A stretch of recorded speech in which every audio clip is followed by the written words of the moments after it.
بسم اللہ الرحمن الرحیم۔ السلام علیکم ویورز، آج کی ویڈیو میں آپ کو حضرت محمد صلی اللہ علیہ وآلہ وسلم کے وصال کے بارے میں بتاؤں گی کہ کس طرح آپ نے مختلف مواقع پر اپنے صحابہ کرام رضی اللہ تعالیٰ عنہ کو اس کی خبر دینا شروع کر دی تھی۔ ویڈیو کا آغاز کرتے ہیں۔ حضور نبی کریم صلی اللہ علیہ وآلہ وسلم 10 ہجری میں اپنے اہل و عیال کے ہمراہ حج بیت اللہ کی سعادت کے لیے تشریف لے گئے، اور یہ آپ صلی اللہ علیہ وآلہ وسلم کی ظاہری زندگی میں آخری حج تھا، اور اسے حجۃ الوداع کے نام سے یاد کیا جاتا ہے۔ حجۃ الوداع کے موقع پر فرمان الہی کا نزول ہوا کہ آج ہم نے آپ صلی اللہ علیہ وآلہ وسلم پر دین کو مکمل کر دیا۔ آپ صلی اللہ علیہ وآلہ وسلم نے اس موقع پر تمام حاضرین کو گواہ بنایا کہ جب اللہ عز و جل کے ہاں تم سے میرے متعلق پوچھا جائے گا تو تم اللہ عز و جل کو کیا جواب دو گے؟ حاضرین نے کہا، ہم اللہ عز و جل سے کہیں گے کہ آپ صلی اللہ علیہ وآلہ وسلم نے پیغام الہی ہم تک پہنچا دیا اور رسول ہونے کا حق ادا کر دیا۔ آپ صلی اللہ علیہ وآلہ وسلم نے آسمان کی جانب انگلی اٹھائی اور 3 مرتبہ فرمایا، اے اللہ تو گواہ رہنا۔ حضور نبی کریم صلی اللہ علیہ وآلہ وسلم کو ان کے وصال کی خبر اللہ عز و جل نے پہلے ہی دے دی تھی، اور آپ صلی اللہ علیہ وآلہ وسلم نے مختلف مواقع پر اپنے صحابہ کرام رضی اللہ تعالیٰ عنہ کو اس کی خبر دینا شروع کر دی تھی۔ حضرت ابو سعید خدری رضی اللہ تعالیٰ عنہ سے مروی ہے، ہم مسجد نبوی میں موجود تھے اور حضور نبی کریم صلی اللہ علیہ وآلہ وسلم ہمارے پاس تشریف لائے، اور آپ صلی اللہ علیہ وآلہ وسلم نے مرض کی شدت کی وجہ سے سر پر پٹی باندھ رکھی تھی۔ آپ صلی اللہ علیہ وآلہ وسلم نے ہمیں مخاطب کرتے ہوئے فرمایا، قسم ہے اس ذات کی جس کے قبضہ قدرت میں میری جان ہے، میں اس وقت حوض کوثر پر موجود ہوں۔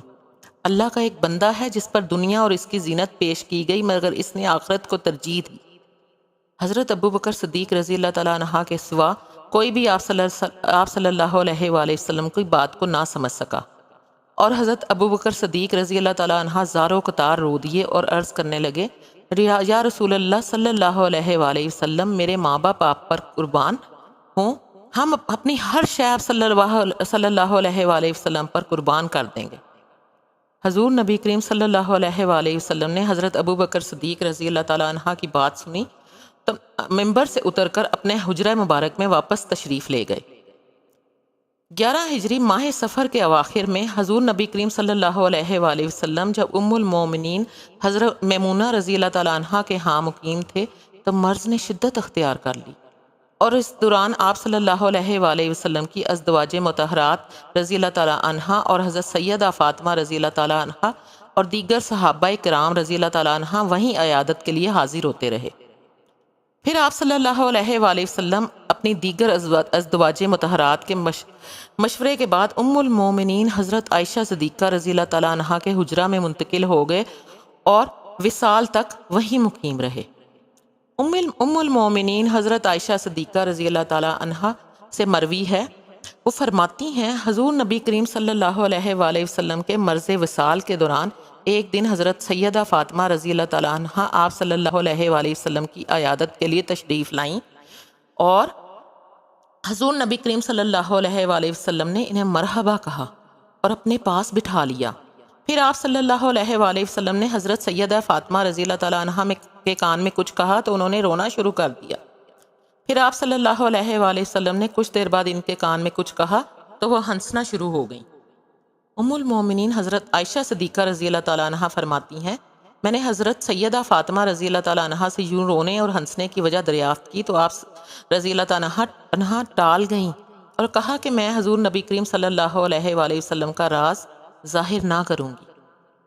ام المومنین حضرت عائشہ صدیقہ رضی اللہ تعالیٰ عنہ فرماتی ہیں، پھر حضور نبی کریم صلی اللہ علیہ وآلہ وسلم کا وصال ہوا اور میں نے حضرت سیدہ فاطمہ رضی اللہ تعالیٰ عنہ سے اس دن رونے اور ہنسنے کی وجہ دوبارہ دریافت کی تو حضرت سیدہ فاطمہ رضی اللہ تعالیٰ عنہ نے کہا، حضور نبی کریم صلی اللہ علیہ وآلہ وسلم نے پہلی مرتبہ میرے کان میں فرمایا، حضرت جبرائیل علیہ السلام ہر سال میں ایک مرتبہ مجھ سے قرآن مجید کا دور کرتے تھے، اور اس سال انہوں نے 2 مرتبہ دور کیا ہے اور میرے وصال کا وقت نزدیک ہے۔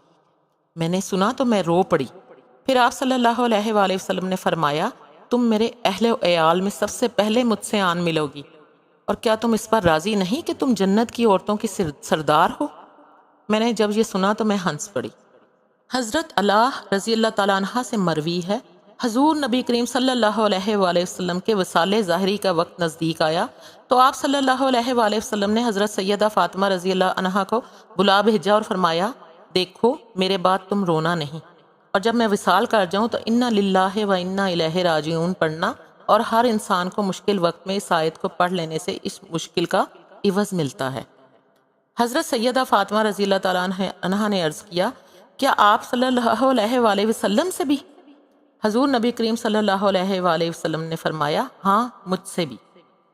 حضور نبی کریم صلی اللہ علیہ وآلہ وسلم کے مرض میں ایک روز ظہر کے وقت کچھ افاقہ ہوا تو آپ صلی اللہ علیہ وآلہ وسلم نے حکم دیا کہ پانی کی 7 مشکیزیں مجھ پر ڈالی جائیں۔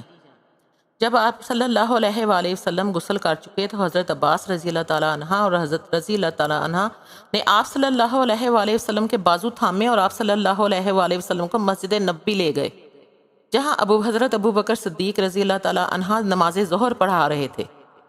آپ صلی اللہ علیہ وآلہ وسلم کی آہٹ پا کر انہوں نے ہٹنا چاہا تو آپ صلی اللہ علیہ وآلہ وسلم نے اشارے سے ان کو روکا اور پھر ان کے پہلو میں بیٹھ کر ان کی مائیت میں نماز ظہر ادا فرمائی۔ پھر آپ صلی اللہ علیہ وآلہ وسلم نے نماز کی ادائیگی کے بعد خطبہ دیا جس میں بے شمار وصیتیں اور دین اسلام کے احکام کو بیان کیا اور انصار کے فضائل، ان کے حقوق کا بھی ذکر کیا۔ پھر آپ صلی اللہ علیہ وآلہ وسلم نے سورہ عصر کی تلاوت فرمائی اور واپس حجرہ مبارک میں تشریف لے گئے۔ حضور نبی کریم صلی اللہ علیہ وآلہ وسلم کے مرض وصال کے دوران حضرت سیدہ فاطمہ رضی اللہ تعالیٰ عنہ اپنے بچوں حضرت سیدنا امام حسن رضی اللہ تعالیٰ عنہ اور حضرت سیدنا امام حسین رضی اللہ تعالیٰ عنہ، حضرت سیدہ زینب رضی اللہ تعالیٰ عنہ اور حضرت سیدہ ام کلثوم رضی اللہ تعالیٰ عنہ کے ہمراہ حاضر ہوئیں۔ حضور نبی کریم صلی اللہ علیہ وآلہ وسلم نے آپ رضی اللہ تعالیٰ عنہ کو پیار کیا اور دعا دیتے ہوئے نصیحت کی کہ وہ بچوں کے ساتھ حسن سلوک سے پیش آئیں۔ حضور نبی کریم صلی اللہ علیہ وآلہ وسلم 18 روز مرض وصال میں مبتلا رہے اور اس دوران صحابہ کرام رضی اللہ تعالیٰ عنہ عیادت کے لیے ام المومنین حضرت عائشہ صدیقہ رضی اللہ تعالیٰ عنہ کے حجرہ مبارک میں تشریف لاتے رہے۔ جس وقت ملک الموت حضور نبی کریم صلی اللہ علیہ وآلہ وسلم کی روح مبارک قبض کرنے کے لیے آئے اور ایک عرابی کی صورت میں ام المومنین حضرت عائشہ صدیقہ رضی اللہ تعالیٰ عنہ کے حجرے میں داخل ہونے کی اجازت طلب کی، ام المومنین حضرت عائشہ صدیقہ رضی اللہ تعالیٰ عنہ نے اس وقت موجود حضرت سیدہ فاطمہ رضی اللہ تعالیٰ عنہ سے کہا، آپ رضی اللہ تعالیٰ عنہ اس عرابی کو جواب دیں۔ حضرت سیدہ فاطمہ رضی اللہ تعالیٰ عنہ نے فرمایا، اے اللہ کے بندے، اللہ عز و جل تمہارے آنے کا اجر دے۔ اس وقت حضور نبی کریم صلی اللہ علیہ وآلہ وسلم کی طبیعت ٹھیک نہیں۔ ملک الموت نے ایک مرتبہ پھر اندر آنے کی اجازت طلب کی۔ حضرت سیدہ فاطمہ رضی اللہ تعالیٰ عنہ نے پھر وہی جواب دیا۔ پھر تیسری مرتبہ جب ملک الموت نے اندر آنے کی اجازت طلب کی تو حضرت سیدہ فاطمہ رضی اللہ تعالیٰ عنہ نے حضور نبی کریم صلی اللہ علیہ وآلہ وسلم کی بارگاہ میں عرض کیا، ایک شخص بار بار اندر آنے کی اجازت مانگ رہا ہے۔ حضور نبی کریم صلی اللہ علیہ وآلہ وسلم نے فرمایا، اے فاطمہ رضی اللہ تعالیٰ عنہ، کیا تم جانتی ہو کہ اس وقت دروازے پر کون ہے؟ وہ لذتوں کو ختم کرنے والا، گروہوں کو توڑنے والا، بیویوں کو بیوہ کرنے والا، اولادوں کو یتیم کرنے والا، گھروں کو ویران کرنے والا، قبروں کو آباد کرنے والا ملک الموت ہے۔ پھر آپ صلی اللہ علیہ وآلہ وسلم نے فرمایا، اے ملک الموت، تجھے اجازت ہے، اللہ عز و جل تجھ پر رحم فرمائے۔ پھر ملک الموت حاضر خدمت ہوئے۔ حضور نبی کریم صلی اللہ علیہ وآلہ وسلم نے دریافت فرمایا، کیا تم میری زیارت کے لیے آئے ہو یا پھر روح قبض کرنے کے لیے؟ ملک الموت نے عرض کیا، یا رسول اللہ صلی اللہ علیہ وآلہ وسلم، میں آپ صلی اللہ علیہ وآلہ وسلم کی زیارت کے لیے بھی آیا ہوں اور مجھے آپ صلی اللہ علیہ وآلہ وسلم کی روح قبض کرنے کا بھی حکم ہوا ہے۔ اللہ عز و جل نے فرمایا ہے، اگر آپ صلی اللہ علیہ وآلہ وسلم کی اجازت ہو تو میں آپ صلی اللہ علیہ وآلہ وسلم کی روح قبض کروں، اور اگر آپ صلی اللہ علیہ وآلہ وسلم اجازت نہ دیں تو میں واپس لوٹ جاؤں گا۔ حضور نبی کریم صلی اللہ علیہ وآلہ وسلم نے فرمایا، تم میرے دوست جبرائیل علیہ السلام کو کہاں چھوڑ آئے ہو؟ ملک الموت نے عرض کیا، وہ آسمان دنیا میں ہیں اور فرشتے ان سے آپ صلی اللہ علیہ وآلہ وسلم کی تعزیت کرتے ہیں۔ پھر حضرت جبرائیل علیہ السلام تشریف لائے۔ حضور نبی کریم صلی اللہ علیہ وآلہ وسلم نے فرمایا، اے جبرائیل علیہ السلام، یہ دنیا سے کوچ کا وقت ہے، تم جو کچھ اللہ عز و جل کے پاس میرے لیے ہے اس کی بشارت دو۔ حضرت جبرائیل علیہ السلام نے عرض کیا، اے حبیب خدا صلی اللہ علیہ وآلہ وسلم، آپ صلی اللہ علیہ وآلہ وسلم خوش ہو جائیں کہ میں آسمانوں کے دروازے کھلے چھوڑ کر آیا ہوں۔ فرشتے صف در صف سلامتی کی دعائیں مانگتے ہیں اور خوشبو میں بسے آپ صلی اللہ علیہ وآلہ وسلم کی روح مبارک کے استقبال کے منتظر ہیں۔ حضور نبی کریم صلی اللہ علیہ وآلہ وسلم نے فرمایا، تمام تعریفیں اللہ عز و جل ہی کے لیے ہیں، تم مجھے اور خوشخبری دو۔ حضرت جبرائیل علیہ السلام نے عرض کیا، جنتوں کے دروازے کھلے ہوئے ہیں اور اس کی نہریں جاری ہیں، اس کے درخت ہرے بھرے ہیں اور حوریں آراستہ ہیں۔ حضور نبی کریم صلی اللہ علیہ وآلہ وسلم نے فرمایا، تمام تعریفیں رب تعالیٰ کے لیے ہیں، مجھے اور کچھ خوشخبری دو۔ حضرت جبرائیل علیہ السلام نے عرض کیا، آپ صلی اللہ علیہ وآلہ وسلم سب سے قبل شفاعت فرمانے والے ہوں گے اور آپ صلی اللہ علیہ وآلہ وسلم کی شفاعت قبول ہوگی۔ حضور نبی کریم صلی اللہ علیہ وآلہ وسلم نے فرمایا، تمام تعریفیں میرے رب کے لیے ہیں۔ پھر آپ صلی اللہ علیہ وآلہ وسلم نے چند مزید سوالات کیے اور پھر فرمایا، اے ملک الموت، تم اپنا کام کرو۔ حضرت علی المرتضیٰ رضی اللہ تعالیٰ عنہ نے عرض کیا، آپ صلی اللہ علیہ وآلہ وسلم کو غسل کون دے گا اور کفن کن کپڑوں میں ہوگا؟ آپ صلی اللہ علیہ وآلہ وسلم کی نماز کون پڑھے گا اور قبر میں کون اتارے گا؟ آپ صلی اللہ علیہ وآلہ وسلم نے فرمایا، اے علی رضی اللہ تعالیٰ عنہ، مجھے غسل تم دو گے اور پانی فضل بن عباس رضی اللہ تعالیٰ عنہ ڈالیں گے، اور جبرائیل علیہ السلام اس وقت تمہارے ساتھ ہوں گے۔ جب تم میرے غسل سے فارغ ہو چکو تو مجھے 3 نئے کپڑوں میں کفن دینا، اور پھر جبرائیل علیہ السلام مجھے جنتی خوشبو لگائیں گے۔ پھر جب تم مجھے چارپائی پر لٹا چکو تو پھر مجھے مسجد میں رکھ کر چلے جانا کہ سب سے پہلے اللہ رب العزت مجھ پر درود بھیجے گا، اور پھر جبرائیل، پھر میکائیل، پھر اسرافیل علیہ السلام اور پھر دیگر ملائکہ مجھ پر درود بھیجیں گے۔ اس کے بعد تم صف در صف چلے آنا اور مجھ سے کوئی آگے نہ بڑھے۔ حضرت سیدہ فاطمہ رضی اللہ تعالیٰ عنہا نے عرض کیا، آج جدائی کا دن ہے، پھر میری اور آپ صلی اللہ علیہ وآلہ وسلم کی ملاقات کہاں ہوگی؟ آپ صلی اللہ علیہ وآلہ وسلم نے فرمایا، تم مجھ سے میزان کے وقت ملو گی جہاں میں اپنی امت کی شفاعت کروں گا۔ حضرت سیدہ فاطمہ رضی اللہ تعالیٰ عنہا نے عرض کیا، اگر وہاں نہ پا سکوں تو پھر کہاں ملوں گی؟ آپ صلی اللہ علیہ وآلہ وسلم نے فرمایا، تم مجھے پل صراط کے پاس پاؤ گی جہاں میں اپنے رب کے حضور پکاروں گا، اے میرے رب، میری امت کو آگ سے سلامتی کے ساتھ گزار دے۔ ام المومنین حضرت عائشہ صدیقہ رضی اللہ تعالیٰ عنہ فرماتی ہیں، میں نے حضور نبی کریم صلی اللہ علیہ وآلہ وسلم سے سن رکھا تھا، اور آپ صلی اللہ علیہ وآلہ وسلم تندرستی کی حالت میں اکثر فرماتے تھے کہ انبیاء کرام علیہ السلام کو اختیار دیا گیا ہے، وہ چاہے تو موت کو قبول کریں، چاہے تو حیات دنیا قبول کریں۔ پھر وصال سے قبل آپ صلی اللہ علیہ وآلہ وسلم بار بار فرماتے تھے، ان لوگوں کے ساتھ جن پر اللہ کا انعام ہوا، اور کبھی یہ فرماتے اللہ سب سے بڑا رفیق ہے، اور کبھی لا الہ الا اللہ پڑھتے تھے۔ پھر جب آپ صلی اللہ علیہ وآلہ وسلم کا وصال ہوا تو میں نے سمجھ لیا کہ آپ صلی اللہ علیہ وآلہ وسلم نے آخرت کو قبول کر لیا۔ حضرت انس بن مالک رضی اللہ تعالیٰ عنہ سے مروی ہے، وصال سے قبل حضور نبی کریم صلی اللہ علیہ وآلہ وسلم کا چہرہ مبارک ایسا معلوم ہوتا تھا گویا قرآن کا کوئی ورق ہو، یعنی چہرہ مبارک سفید ہو گیا تھا۔ ملک الموت نے حضور نبی کریم صلی اللہ علیہ وآلہ وسلم کی روح قبض کرنا شروع کی، اور جب روح ناف تک پہنچی تو آپ صلی اللہ علیہ وآلہ وسلم نے فرمایا، کیا سختی کا وقت ہے۔ حضرت سیدہ فاطمہ رضی اللہ تعالیٰ عنہا نے بے چین ہو کر کہا، ہائے میرے بابا جان کی تکلیف۔ حضور نبی کریم صلی اللہ علیہ وآلہ وسلم نے فرمایا، آج کے بعد تمہارے باپ کو کوئی تکلیف نہ ہوگی۔ پھر نبی کریم صلی اللہ علیہ وآلہ وسلم کی روح مبارک جسم اطہر سے جدا ہو گئی۔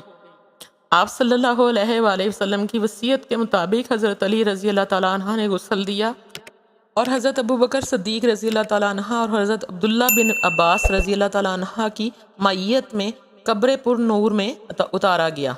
آپ صلی اللہ علیہ وآلہ وسلم کی تدفین سے فارغ ہونے کے بعد جب حضرت علی رضی اللہ تعالیٰ عنہ گھر لوٹے تو حضرت سیدہ فاطمہ رضی اللہ تعالیٰ عنہ نے حضرت علی المرتضیٰ رضی اللہ تعالیٰ عنہ سے پوچھا، اے ابو الحسن رضی اللہ تعالیٰ عنہ، کیا آپ رضی اللہ تعالیٰ عنہ نے حضور نبی کریم صلی اللہ علیہ وآلہ وسلم کو دفن کر دیا؟ حضرت علی المرتضیٰ رضی اللہ تعالیٰ عنہ نے ہاں میں جواب دیا۔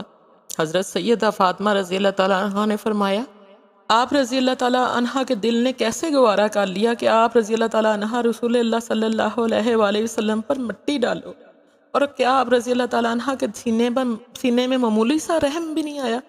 اور کیا وہ بھلائی کی بات کہنے والے نہ تھے؟ حضرت علی رضی اللہ تعالیٰ عنہ نے کہا، اے فاطمہ رضی اللہ تعالیٰ عنہ، اللہ عز و جل کا حکم ٹالا نہیں جا سکتا۔ حضرت سیدہ فاطمہ رضی اللہ تعالیٰ عنہ نے روتے ہوئے کہا، اب جبرائیل علیہ السلام کبھی بھی نہیں آئیں گے۔ حضور نبی کریم صلی اللہ علیہ وآلہ وسلم کے وصال کے بعد صحابہ کرام رضی اللہ تعالیٰ عنہ میں یہ اختلاف ہوا کہ آپ صلی اللہ علیہ وآلہ وسلم کو کہاں دفن کیا جائے۔ کچھ لوگوں کا کہنا تھا کہ مسجد نبوی میں تدفین ہونی چاہیے، اور کچھ کی رائے تھی کہ جنت البقیع میں دفن کیا جانا چاہیے۔ حضرت ابو بکر صدیق رضی اللہ تعالیٰ عنہ نے اس موقع پر فرمایا، میں نے حضور نبی کریم صلی اللہ علیہ وآلہ وسلم سے سنا ہے کہ نبی کی وفات جس جگہ ہوتی ہے اسی جگہ وہ دفن کیا جاتا ہے۔ چنانچہ حضور نبی کریم صلی اللہ علیہ وآلہ وسلم کو ام المومنین حضرت عائشہ صدیقہ رضی اللہ تعالیٰ عنہ کے حجرے میں، جہاں آپ صلی اللہ علیہ وآلہ وسلم کا وصال ہوا تھا، قبر مبارک تیار کر کے دفن کیا گیا۔ حضور نبی کریم صلی اللہ علیہ وآلہ وسلم کا وصال ہوا تو حضرت سیدہ فاطمہ رضی اللہ تعالیٰ عنہ نے کہا، بابا جان، اللہ عز و جل نے آپ صلی اللہ علیہ وآلہ وسلم کو اپنے پاس بلا لیا۔ اب آپ صلی اللہ علیہ وآلہ وسلم جنت میں مقیم ہے اور اللہ عز و جل سے بے حد قریب ہے۔ حضور نبی کریم صلی اللہ علیہ وآلہ وسلم کے وصال کے بعد حضرت سیدہ فاطمہ رضی اللہ تعالیٰ عنہ کے چہرے کی مسکراہٹ چلی گئی، اور پھر آپ رضی اللہ تعالیٰ عنہ کو کسی نے کبھی ہنستے ہوئے نہیں دیکھا۔ حضور نبی کریم صلی اللہ علیہ وآلہ وسلم کے وصال کے بعد حضرت سیدہ فاطمہ رضی اللہ تعالیٰ عنہ کا زیادہ وقت عبادت الہی میں بسر ہونے لگا، اور آپ رضی اللہ تعالیٰ عنہ اپنے بچوں پر خصوصی توجہ دینے لگیں۔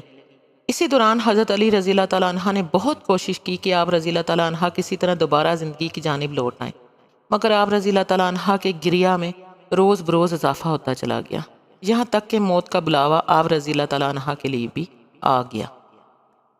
حضور نبی کریم صلی اللہ علیہ وآلہ وسلم کے وصال کے غم میں آپ صلی اللہ علیہ وآلہ وسلم کی اونٹنی نے کھانا پینا چھوڑ دیا تھا۔ چنانچہ ایک دن وہ اونٹنی حضرت سیدہ فاطمہ رضی اللہ تعالیٰ عنہ کو ملی تو اس نے کہا، اے شہزادی رسول صلی اللہ علیہ وآلہ وسلم، آپ رضی اللہ تعالیٰ عنہ کو میرا سلام ہو۔ کیا آپ رضی اللہ تعالیٰ عنہ اپنے والد گرامی کو کوئی پیغام دینا چاہتی ہیں؟ اگر آپ رضی اللہ تعالیٰ عنہ نے انہیں کوئی پیغام دینا ہے تو دے دیں، میں ان کے پاس جا رہی ہوں۔ حضرت سیدہ فاطمہ رضی اللہ تعالیٰ عنہ نے اونٹنی کی بات سنی تو بے اختیار رو پڑیں۔ اس اونٹنی نے اپنا سر آپ رضی اللہ تعالیٰ عنہ کی گود میں رکھا، اور دیکھتے ہی دیکھتے اس اونٹنی نے اپنی جان آپ رضی اللہ تعالیٰ عنہ کی گود میں دے دی۔ حضرت سیدہ فاطمہ رضی اللہ تعالیٰ عنہ کے کہنے پر اس اونٹنی کو کفن دے کر دفنا دیا گیا، اور پھر 3 دن بعد جب قبر کو کھولا گیا تو وہاں کوئی نشان باقی نہ تھا۔ تو پیارے بہنوں اور بھائیوں، یہ تھی میری آج کی ویڈیو۔ اگر آپ کو ویڈیو سے کچھ اچھی معلومات ملی ہوں تو اس ویڈیو کو لائک کر دیجیے گا، اس ویڈیو کو آگے شیئر کر دیجیے گا، اور میرے چینل کو سبسکرائب کر دیجیے گا۔ اپنا اور اپنوں کا بہت خیال رکھیے گا، دعاؤں میں یاد رکھیے گا۔ جزاک اللہ۔ اللہ حافظ۔